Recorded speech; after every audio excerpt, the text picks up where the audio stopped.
Welcome back in, Clay's Bucks Show. Of you hanging out with us. Encourage all of you to go subscribe to the podcast. Make sure you don't miss a single moment.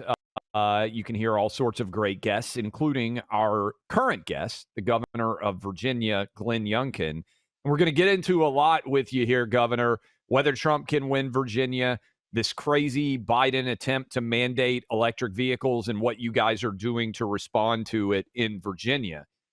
But maybe the hottest topic on the planet right now, Caitlin Clark got left off the women's Olympic team. Who, as a former star basketball player, and I'm defining star very, very broadly here, of Rice, as you've talked about your career before with us, is it crazy to you that Caitlin Clark's not on the team, especially because I think in the D.C.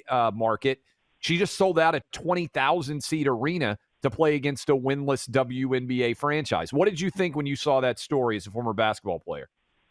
Yeah, I think it's really crazy. I mean, at the end of the day, nobody can deny the fact that she has completely transformed fans' interest and enthusiasm for women's basketball. And I just want to illuminate on this Mystics fact that you just went through. The normal home arena for the Mystics seats 4,200 people. And Caitlin Clark comes to town, and they sell out the arena, they move it to the main Capital One that seats 20,000 people, and they sell it out. I mean, let me be honest, the Wizards weren't selling out. And so that's all Caitlin Clark. Listen, she deserves a spot on the team. This isn't a knock against any of the other players. They're all fabulous players. But there have been rookies who have made the Olympic team before. Diana Taurasi made it, Taurasi made it, and Candace Parker made it as rookies. She can make it as a rookie. She is transforming women's basketball, and she should have a spot on the team. Appreciate you being with us, Governor Youngkin.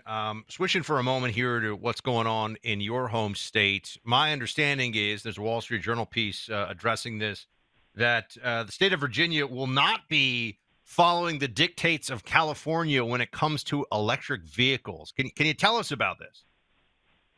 I am proud to have announced last week that Virginia declared its independence from the California electric vehicle mandate. You know, what happened in the previous administration, where there was a Democrat-controlled House, Democrat-controlled Senate, Democrat governor, is that they basically conceded Virginia's autonomy and surrendered the right to make laws for Virginia and gave it to California. And all of those laws are sunsetting. And I made the decision, along with our great Attorney General, Jason Miyares, who wrote just an amazing opinion, that we, in fact, can now transition to the federal standards. We have to abide by standards, and we're choosing the federal ones. And listen, at the end of the day, this is about consumer freedom. I mean, come on, the federal government, the state government, the local government, nobody should be telling you what car you have to drive. Second of all, it's liberating the pockets of Virginians. And we all know there's anywhere between a $10,000 and a $50,000 premium to buy electric vehicles. And just on the number of vehicles sold in Virginia versus the mandate that it would require in 2026, where 35% of the cars had to be electric, it's $1.2 billion. And then, of course, finally, there was a huge penalty if the dealers didn't deliver this. And again, 9% of the cars sold in Virginia are EVs versus the 35% mandate coming down the turnpike. And it would have resulted in potentially another $1.8 billion in penalties that are going to get passed on to the consumer. And I got to say, finally, this is a big statement about whether we're going to allow the government to continue to force Americans and Virginians into the stranglehold that the Chinese Communist Party has on the electric vehicle business, and particularly batteries. And the more mandates that are handed down without secure supply chains and manufacturing in the United States, the more we're doing to watch people fund the Communist Chinese Party. And this is more than common sense. It's national security. But we're just certainly not going to make Virginians buy cars they don't want to buy. We're talking to Virginia Governor Glenn Youngkin. Fox News poll comes out dead even Trump, Biden in the state of Virginia. I believe Roanoke College has a similar poll in recent vintage. Lots of polls saying that what was a 10-point pro-Biden state in 2020 may very well be in play. Couple of questions for you here related to that. Do you see it on the ground? Do you think Trump has a real chance to win Virginia? Second part of that, have you been involved at all in vice presidential discussions with Trump? If you were on this ticket, do you think Virginia would go red? Well, let me begin with your first question, and let me just elaborate with a megaphone on the impact of this statement that polls are showing that it's a toss-up right now. But Joe Biden did win Virginia by 10 points, and I was fortunate enough a year later to win by 2. And to have Virginia Loctite polls on multiple fronts really does demonstrate that Virginians and Americans today are ready for a change. They're ready for strength back in the White House. Now, listen, we got 5 months to go, but let's just be clear. Virginians and Americans are tired of weakness they've seen from Joe Biden. They want strength. They want economic strength. They want national security strength. They want energy strength. They want a secure border. And it's just common sense reality that Virginians and Americans are ready to put Donald Trump back in the White House. Now, as I said, we've got 5 months of hard work ahead of us.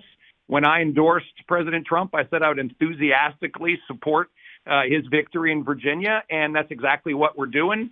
It's a toss-up state, we know that, but to be in this position in June is a good place to be, and now we got to work hard over the course of the next 5 months to get those 13 electoral votes to Donald Trump.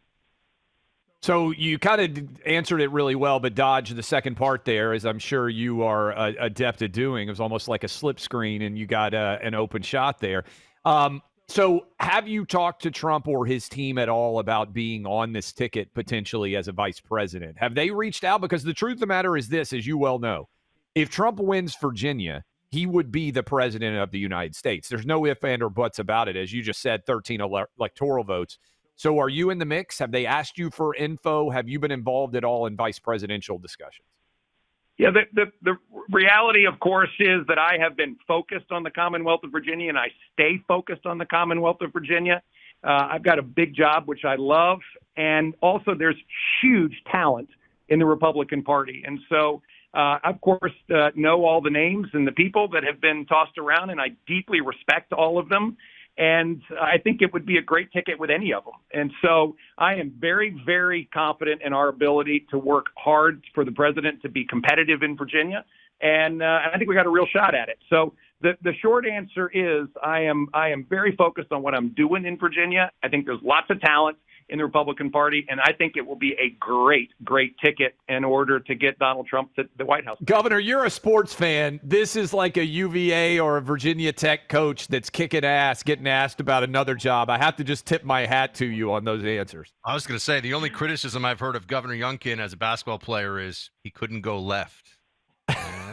Anyway, you know what? I only go right. I got a really strong move to the right, and don't let me get to 12 feet because I'll hit the bank shot. Nice. I like that I got away with a dad joke there. But one more serious or policy-minded thing for you, Governor, before we go, because one of the big changes in this whole electoral cycle, it seems, is the awakening of the American people to the realities of the illegal immigration burden on particularly major cities, but it's really all across the country. And it is not just a slogan. Every state it differs, some more than others, but every state in some way is a border state. If a state pays federal taxes, in a sense, it's a border state.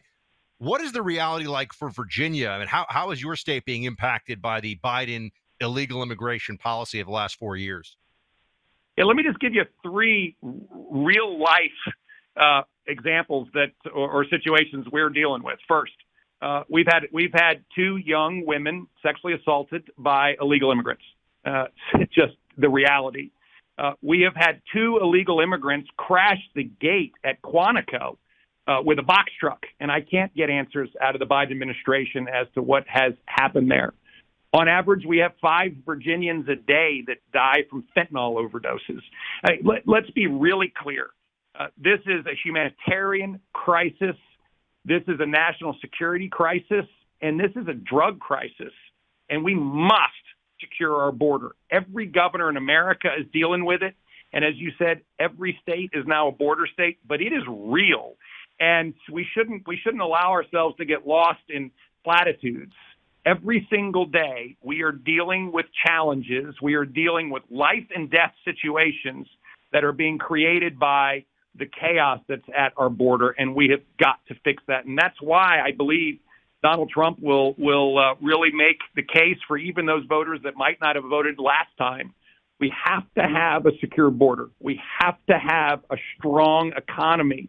We have to have a strong national security infrastructure so that we can project strength around the world. We wouldn't be in these issues in Ukraine or Israel, and China would certainly not be rattling sabers with Taiwan.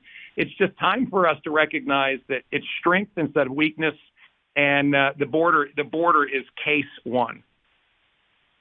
Governor, we appreciate it, and good luck on continuing to work on those post moves. But I feel good about your ability to deny interest in jobs. That's great. Well, listen, we have great stuff going on in the Commonwealth of Virginia, record job growth. But the reality is, I would have never ever gotten a spot on the Olympic team, and I'm fine with that.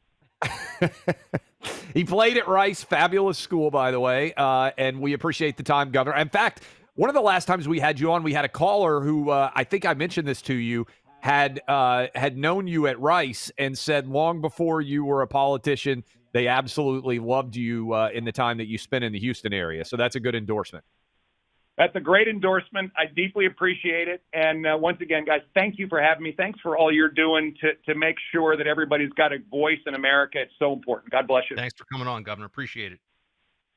Governor of Virginia, Glenn Youngkin, and we were just talking about basketball. You got the NBA Finals going on. It looks like the Boston Celtics are going to win the title. Sorry, Dallas Mavericks fans who might be listening. We got the NHL Stanley Cups. They're underway. I mentioned that I love the College World Series. I've been watching games like crazy. Major League Baseball underway. Caitlin Clark dominating at the WNBA. If you enjoy all those, super easy. Just pick more or less on a variety of different athletes. You can turn $10 into $100 or $1,000, depending on if you get 4 or 6 picks right. Again, just more or less. You pick a player. How many threes, for instance, is Caitlin Clark going to make? How many points is she going to score? How many points is Luka or Kyrie Irving or Jason Tatum going to score? How many goals, Connor McDavid? Whatever you want, get hooked up right now with Prize Picks. You go to use the Prize Picks app. Go to prizepicks.com. Use my name, Clay. You get $100. You can play this in Georgia, Texas, California, Tennessee, Florida. If you're feeling a little bit left out, over 30 states, every sport, you can play and you will love it. And you get $100 if you just go right now to prizepicks.com. Use my name, Clay. That's prizepicks.com, CLAY.